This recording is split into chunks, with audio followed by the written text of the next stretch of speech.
Hello, everyone, and welcome to another episode of Sterling Live, a very important and exciting episode of Sterling Live, I may add. My name is Caitlin Brower. I am Sterling's social media manager and your host for today's episode of Sterling Live. As you can see, not only an important topic, but I have two very important people here with me. Up above screen, I have Taylor Liggett and I have Blake Hall. And I'm so excited to have both of you here with me today. So I'm going to go ahead and quickly let you introduce yourselves to our audience. So Taylor, can you go ahead and introduce yourself, please? Yeah, Caitlin, thanks for having us back. Good to talk to you this morning. My name's Taylor Liggett. I head up identity at Sterling. Awesome. Thank you for joining me. Blake, go ahead and introduce yourself. Blake Hall. I'm the co-founder and CEO of ID.me. We're a digital wallet that allows people to reuse the same login credentials across multiple websites and to take their verified identity and credentials with them. So 111 million users, 46 million verified identities, and really excited to talk about I-9 with you today. Absolutely. So again, thank you both for joining me. I mentioned earlier, it's exciting. It's important, this topic. As you can see on the bottom of my screen here, new virtual I-9 document review service coming soon from Sterling and ID.me. We announced this, I think at this point, 2 to 3 hours ago. And I got Taylor and Blake on with me real quick to explain what this means to you. I'm going to pop the press release in the chat on Facebook, LinkedIn, and YouTube. So you guys can check that out while we're talking. But I do want to remind our audience, if you have any questions, you can also go on the comment section across these platforms, and I'll get the questions over to Taylor and Blake as I see fit. So let's go ahead and get into it. So we're going to do an overview of the announcement that we had made earlier. But Taylor and Blake, Taylor, I'll kick it to you first. Let's just start with, let's touch on the recent Department of Homeland Security regulations, announcements, and how companies need to adopt to these new policies and timing. Like, what's going on? Let's give people an overview there. Yeah, so I guess fair one. I mean, there's a fair amount going on, so bear with me here. But just maybe to give the broader context, I-9 was enacted in 1986. It's primarily for work authorization that I-9 is in place, and there's this foundational historical requirement around the document review portion of this being done in person. Right, so this goes on for decades and decades up until basically 2020 when COVID hits. And all of a sudden, we have to pivot and come up with different ways because people are remote. There's a big pandemic. So DHS, USIS, they essentially put in place some flexibilities where there was some flexibility to do kind of this remote-based document verification with the intention of always having that caught up with in person. But I think it was a good moment because it showed, look, something needs to be done here. This is a process that really has to be modernized. And to DHS's credit, I mean, they started looking at that years ago in line with this, sort of seeking public commentary, talking to companies like Sterling and ID.me. And so we were thrilled to see that there's new regulation that came into effect actually just 2 days ago on August 1st that accounts now for basically an alternative document review process, a virtual document verification process. And let me just kind of outline just a little bit how that works and some of the nuances that are with that. So the short of it is that it can be done virtually. There are certain restrictions and limitations here that come into play. So the first is employers must be in good standing with Everify and using Everify. So just Everify is a baseline requirement for this. The second is employers, they can't pick and choose where to use this per se. So let's say they have all their remote employees. They can't say, okay, for Blake, we're going to do this alternative process. And for Caitlin, we're going to, do something, send her to a notary or do something in person. For discrimination purposes, this has to be applied evenly, right? So they can segment out, like, for example, if they have a group of people just coming into the office, they can do that in person. But if they're going to take advantage of the alternative process, they need to do that evenly and across the board for all their employees or all their remote employees. Okay, so that's something important to mention. But when this is in place, basically what it now allows for is the absence of that in-person document review requirement. So employees are able to upload copies of their IDs. Those are then able to be reviewed and essentially virtually proofed for completion of the Section 2 process. So it's a big change, but that's the highlight. So with these changes and everything, I think now is a good time to kind of tap into, what we announced this morning. I said literally three hours ago at this point. So super exciting. So Taylor, I will give it back to you, just providing more detail on that.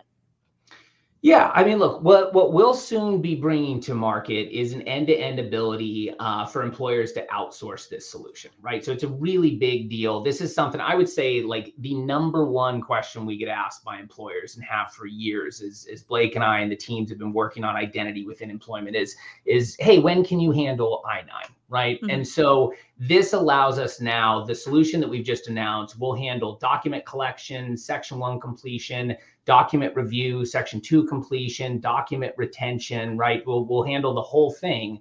And to our knowledge, it's the first and only solution that will allow for that. So we're hoping it's really a welcome relief out there to clients to be able to have this process outsourced and also have it handled by real experts, people trained in document authentication and in document review, versus having employers who have historically kind of had to have this burden or put it into imperfect solutions in terms of help.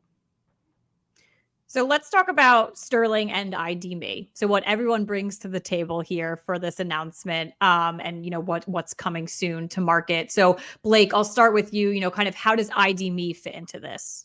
Sure. Thanks, Caitlin. And I think, look, the headline trend and opportunity here is Blockbuster to Netflix. That before you had to do everything in person and it was local, and now for the first time, government is catching up with regulation to remote work, to different types of working, like gig economy, where folks might need to go through different processes repeatedly and so on and so forth. So ID.me has really been at the forefront of that trend in a variety of different ways. I'm a third generation soldier, so when I left the military, the only way that you could verify your identity and access Veterans Affairs is you had to go in person to do it. And we were able to bring that process online in 2016. And then we pioneered a video chat capability that could verify identity for veterans who lived overseas, and quickly found out that for just everyone who doesn't have credit records and everything else, that it was a really critical lifeline to make sure that people could get digital access to services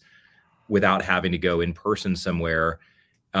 What the new guidelines for I-9 essentially allow is for us to repurpose that same video chat capability that we verified over 7 million Americans for already, for the purposes of reviewing I-9 documentation. So while Sterling is administering the broader workflow end to end on behalf of the employer in terms of compliance and E-Verify and things like that, ID.me's expertise specifically is in identity verification, document review. And to Taylor's point, we have hundreds, and at different times of the year, thousands of agents who are themselves identity verified, background screened, go through a training program so that they become experts in document review and compliance. And we're audited routinely by independent bodies, federal agencies, and things like that. We have 14 federal agencies as customers, 31 states. And so it really is, a team effort in terms of the combined solution and in terms of the expertise that we bring on the video chat, the compliance and the security components associated with that, and what Sterling is doing to streamline the workflow from end to end. So you touched briefly on, Sterling and what we're doing, but Taylor, how does Sterling fully fit into this equation as well? Yeah, I mean, a couple things I would add. So, Sterling has an in-house I-9 solution that has been built, and essentially that's meant to all the points Blake mentioned around ensuring that employers are compliant, that it's streamlining the workflow for employees who are going through this, facilitating E-Verify, document collection, Section 1 completion, Section 2 completion, storage of all of this, right? It's all the stuff that employers are looking for when they outsource this process.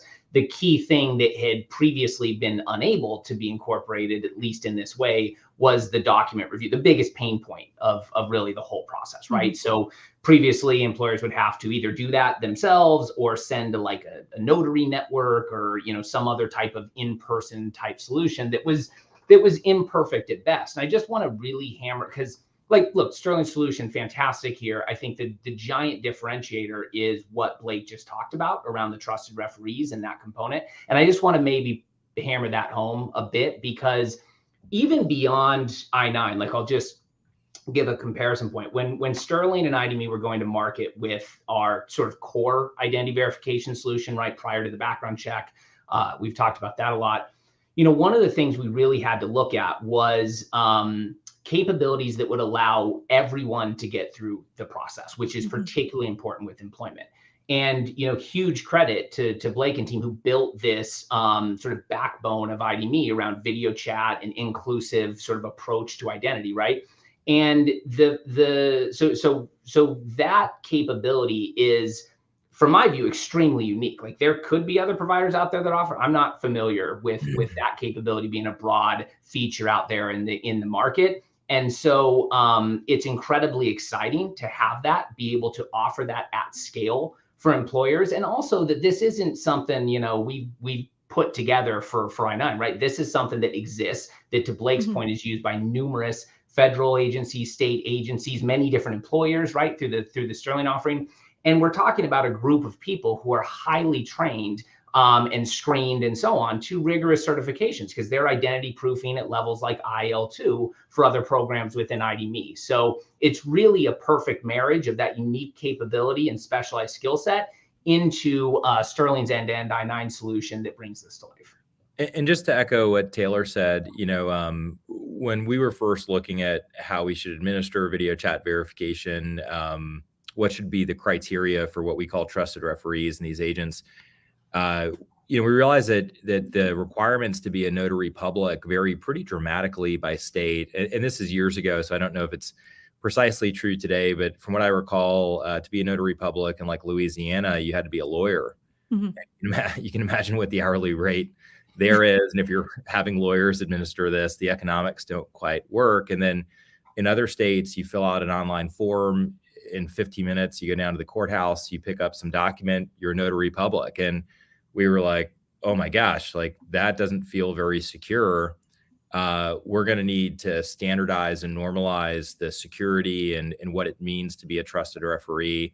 And then we need to train people on more complex flows, because this isn't just comparing necessarily a photo ID document to a person. Like, Form I-9 has a various number of combinations that are acceptable to pass somebody through. And that's exactly what we deal with, to Taylor's point, when we deal with these Department of Commerce standards that relate to verifying that you're you.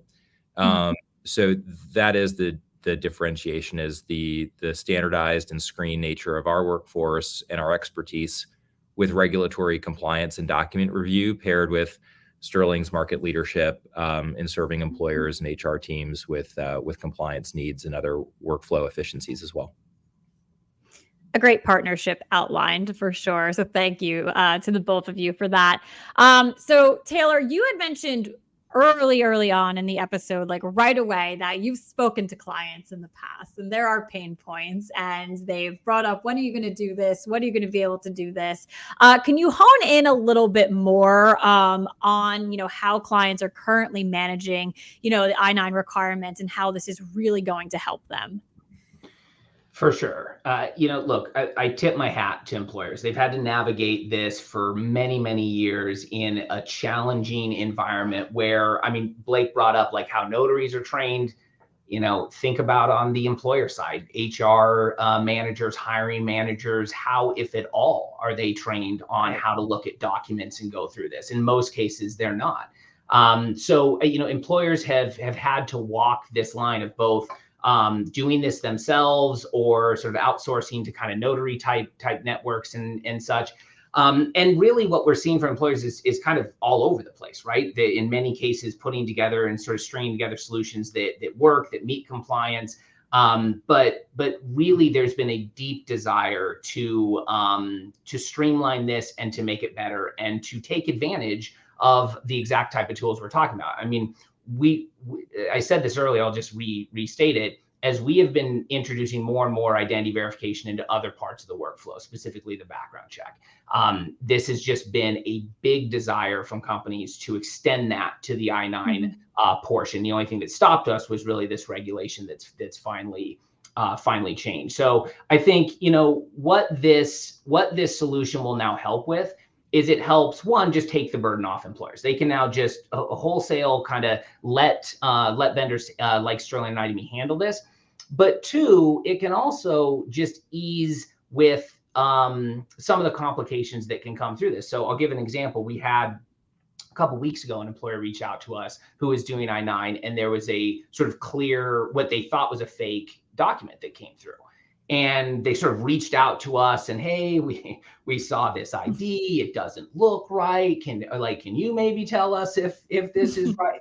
They're just not in a position, right, most employers, to handle document fraud, identity fraud, which is increasing at alarming rates, and be able to sort of navigate that, right? And so this takes that burden off them, allows real experts to do this. And then they will benefit from that process. And then similarly, like, it's not just employers, like employees, this is way better for them. Right now, I don't have to get out and go somewhere to handle this verification. It can be a much more streamlined process.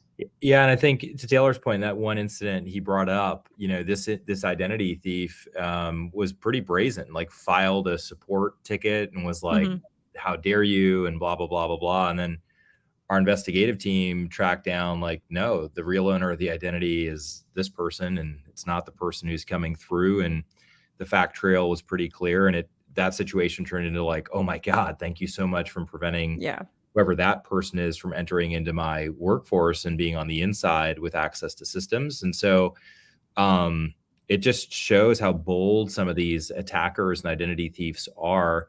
And if you're not able to pierce through the scams, especially when they have the con artist thing going on and they're trying to create a veil of deception, you're going to get owned, unfortunately, with all the harm that comes from that and liability. So that's all that we do here at IDMe is make sure that good folks are able to get access to what they need, and then we protect people from identity theft and by extension, employers and government agencies and healthcare institutions and so on.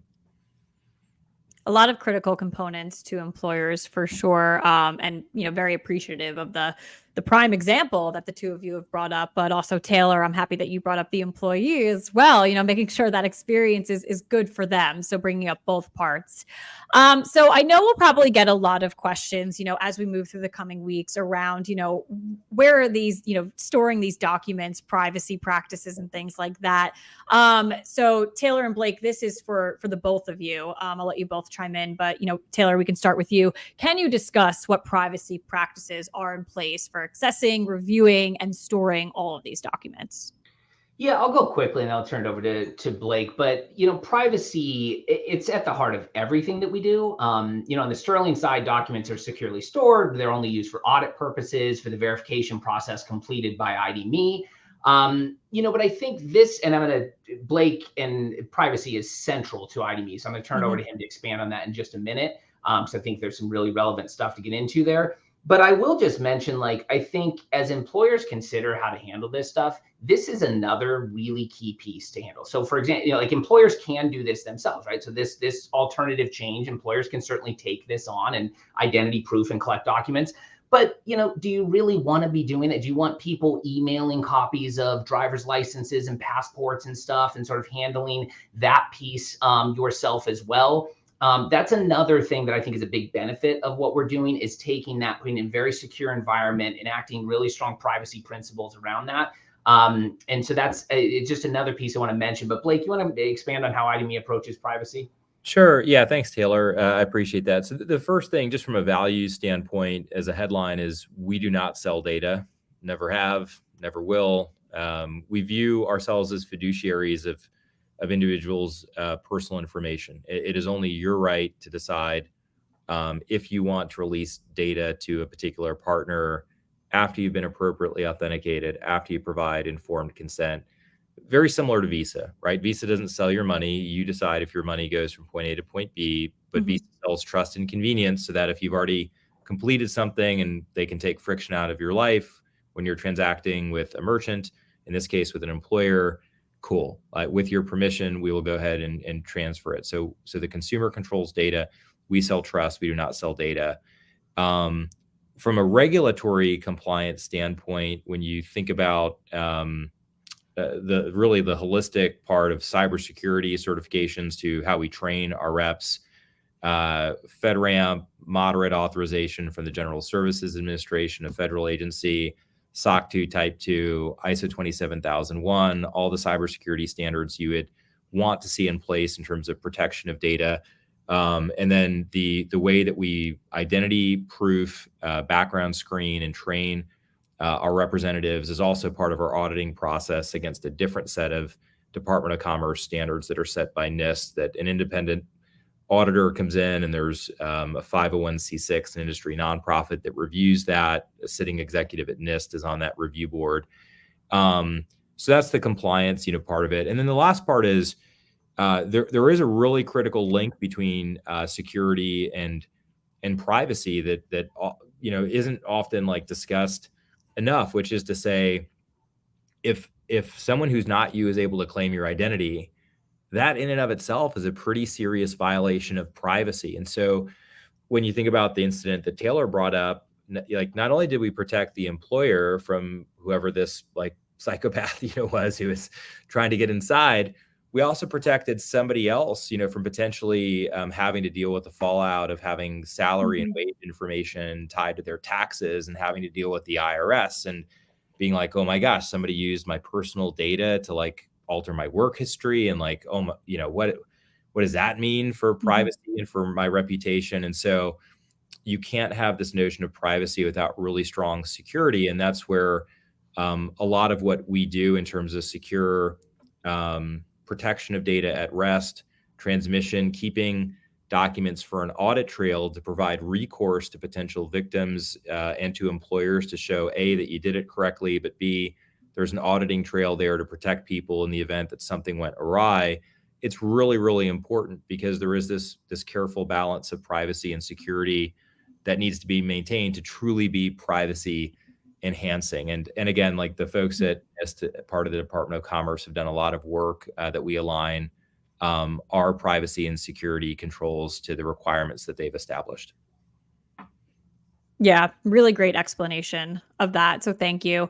We did get a question in on LinkedIn, and I think it does stem from the example that both of you had touched on a little bit earlier. Do you believe that this new process will open employers up to more audits and investigations? So maybe uncovering some things that they didn't see prior. I mean, we'll see where how this sort of unfolds. I guess what my view is probably so, in so much as two different things I would call out. So the first is, if we just take what we've done in the broader pre-employment screening space by introducing identity verification, what we have seen almost uniformly in clients who've rolled that out is this huge sort of awakening of, oh my gosh, I can't believe how much candidate data was incorrect previously. Or, oh, wow, we just caught identity fraud that we would have otherwise not caught, right? And then there's a sort of snowball effect that happens from there, where they sort of have to look at their own processes and sort of consider how to handle that. So there's both sort of the internal issues that just when you have a spotlight on this and an enhanced process can help bring those up. And then, also DHS uses, they're doing something that is presumably a bit outside their comfort zone, right? That for 35 plus years, this has been in person. So I would imagine that the rates of audit and checking into this will increase. And it's probably a core reason why they're insisting that, documents be captured, why there's all these sort of pieces in place that they can audit. Yeah, I think two things, I can't speak to whether or not the pace of audits would increase or not. That's obviously in the control of the regulators and federal government, things like that. What I will say is that the ease and efficiency of responding to those audits will be greatly improved by the combined solution, because the thing that we're bringing to the market is standardization and an audit trail where the images are always captured. They're not so blurry that they're unreadable, and they were reviewed according to a standardized process. This is all that we do. And you can imagine that if HR departments, again, Blockbuster versus Netflix, like it's kind of weakest link in the chain. There will be some that are really good at it. There are some that are really bad at it. It's kind of like the bell curve where it depends on, how good the HR manager is that's in charge of this process. We take that variability out of the process by making sure that with the controls that are in place, if you do get audited, it's here's everything that was followed, here's all the images, here's everything else that the regulator needs to see it, and it becomes turnkey to respond to that audit. And over the years, watching just how IDME's grown from a startup to now a multi-billion-dollar company, especially when you're small and medium-sized business, like your systems and processes aren't nearly as mature as they are when you're bigger. And when you're bigger, you typically have just so much stuff to do that if you can get the rote work just out of your way and move on with life, where you can let somebody else check the regulatory and audit box, it really helps. And so I think the benefit of being able to save HR personnel time and improve the employee experience while making sure that you don't have any gotchas if an audit does come up is a really big, important part of our value proposition. Yeah, I would very much agree. I haven't maybe considered that as much. That's, I think, a really critical point is streamlining the audit process and having that be something that we largely can facilitate. Another question coming in on LinkedIn. Will this also cover the COVID-19 inspection for I-9 as well? You're both smiling. I can't wait to hear the answer. Yeah, so look, they moved really quickly with sort of closing that gap. So for those not aware, they have until August 30th to do so. We're putting this solution together as we speak. You may have a question later, so let's get to it now, but we are most likely looking at next month for this release. And so employers will need to sort of still handle the COVID exemption piece this month. Okay, yeah. Next month, people. That was one of my questions. Okay, we're moving as quick as we can, Kate. I'm smiling because like industry, including us with comments, dating back years, we've asked USIS and DHS, like, please, make this a remote process and allow employers to work in a way that reflects the modern nature of work. But similar to my time in the Army, it's like when it does break, there's like minimal notice. And yes, there's this COVID thing that's got to be repaired by the end of August. I think at this point, it's all just a matter of like forecasting and demand. And so in terms of bringing on the incremental agents and making sure that we provide an experience that is what employers and employees would expect, we're also just trying to assess the demand curve for this. We feel like it'll be a lot, but what the demand curve from employers is really going to determine, how many agents are needed. And so we are aggressively like staffing up right now and preparing training and everything else for that. But that's a little bit of an insight into like the sausage making that's happening as we're responding to this relatively new rule. Absolutely. So Blake, I'll stay with you for my next question then, which I think is probably going to be a common question amongst our audience and others hearing the news today. Is there any other service out there right now that can solve for this? Not that we're aware of. As far as we know, we're the first and only solution to be able to bring those combined capabilities that we discussed, which is already having an in-house solution that Sterling's built that does I-9 end-to-end, coupling that with IDME's screened workforce of trusted referees, which again are differentiated from just notaries, where there's a lot of variability at the state level in terms of the way that we verify them, the way that we background screen them, the way that we train them. And that workforce has already been subject to multiple audits, both in terms of our cybersecurity certifications, and then we have federal agencies that routinely audit us, our practices, the video chat agent process in particular. And when you kind of add that up along with the scale of the operation, like Sterling is the market leader for background checks. We are the market leader for digital identity verification with 46 million Americans who we verified, over 7 million of whom have verified through video chat. There's no other set of partners that check all those boxes in terms of capabilities and proven ability to operate at scale. Great. So Taylor, you did answer one of my questions earlier, which is fine. So Sterling clients, you heard what Taylor said earlier about timing. But what about non-Sterling clients? So if anyone listening in right now, can they get access to this solution? Come one, come all. We will Yeah. welcome with open arms. Yes. It's a great answer. Yes. Let us know. We're happy to help Yeah. existing Sterling clients, new clients, employers interested in trying this out. Absolutely. Great. So with that being said, can you provide the both of you, what should employers do now? How can they get more guidance and support from both the Sterling and ID.me teams? So Taylor, I'll start with you and kick it over to Blake. Yeah, our experience from this has, I think, been similar to what many employers are feeling, which is just really drinking from a fire hydrant, right? There's just been all these changes. There's the catch up on COVID. There's the new alternative verification process. Everyone's trying to get their feet underneath them right now. And so I guess the number one thing that I would say is that use resources like, Sterling has a lot of expertise on this, a lot of folks that are able to kind of help employers answer questions, provide sort of details on how this all comes together. And then, most simply, we're able to talk about this new solution and how we can just help take it off their hands and make this much easier for them moving forward.